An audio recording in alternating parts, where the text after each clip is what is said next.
بسم اللہ الرحمن الرحیم۔ ناظرین کرام، سچے واقعات کے ساتھ آپ کی خدمت میں حاضر ہیں۔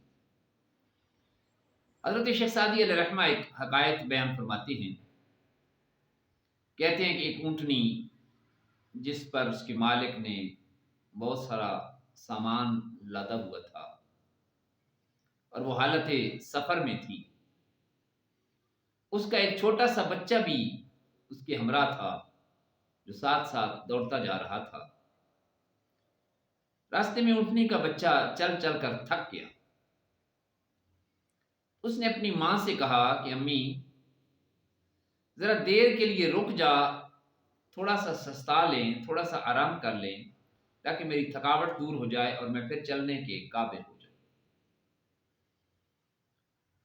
اونٹنی نے اپنے بچے کی بات سنی تو بولی، کہنے لگی، بیٹے میں جانتی ہوں کہ تم تھک چکے ہو، میں جانتی ہوں کہ تمہارے لیے چلنا مشکل ہو گیا ہے، لیکن تو شاید اس بات سے واقف نہیں ہے کہ میری مہار میرے قبضے میں نہیں،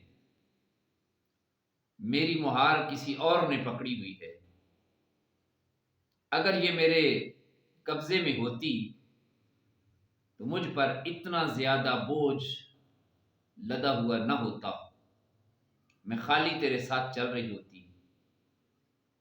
اونٹنی کی مہار جب کسی اور کے ہاتھ میں ہے تو وہ بے فائدہ اپنے قدم ناپ رہی ہے، اس کی منزل وہی ہے جہاں اس کا سوار، اس کا مالک اسے لے جا کر روکے گا۔ جدھر وہ چاہے گا اونٹنی ادھر جائے گی، اپنی مرضی کو اس میں استعمال نہیں کر سکتی، اس لیے کہ اس کی مہار کسی اور کے ہاتھ میں ہے، اس کی ڈور کو کوئی اور تھامے بیٹھا ہے اور اسے اپنی منزل تک لے جانا چاہتا ہے۔ شیخ سعدی اس عقائد میں یہ سمجھانے کی کوشش کرتے ہیں کہ ہمارے سارے معاملات اللہ کی منشا اور اس کی مشیت کے مطابق طے ہوتے ہیں، اور جب حقیقت یہ ہے تو ہم اپنی روزی کے لیے کسی اور کے در پر پہنچ کر دست سوال کیوں پھیلاتے ہیں۔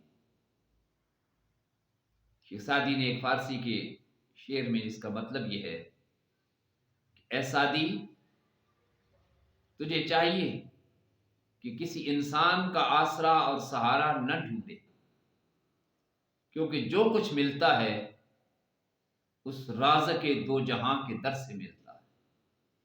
حقیقت میں ہمارا رازق ہمارا اللہ ہے، کسی اور کے دروازے سے ہمیں کچھ نہیں ملے گا، جو کچھ ملے گا اس رب کی طرف سے ملے گا، کیونکہ ہماری زندگی کی ڈور اس اللہ کے ہاتھ میں ہے، جو وہ چاہے گا وہ ہوگا۔ ہمارے لاکھ چاہنے پر بھی ایسا نہیں ہو سکتا، کیونکہ فیصلہ آخری ہمارے پروردگار کا ہوگا۔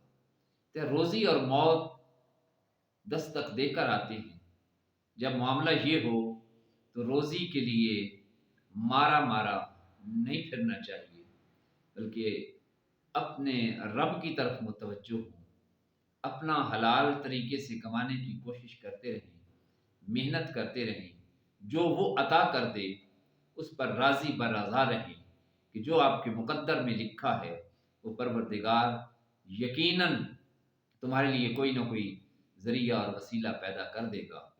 اللہ تعالیٰ ہمیں اپنے رب کی رضا پر راضی رہنے کی توفیق عطا فرمائے۔ اسی کے ساتھ اجازت دیجیے، بہت شکریہ، اللہ حافظ۔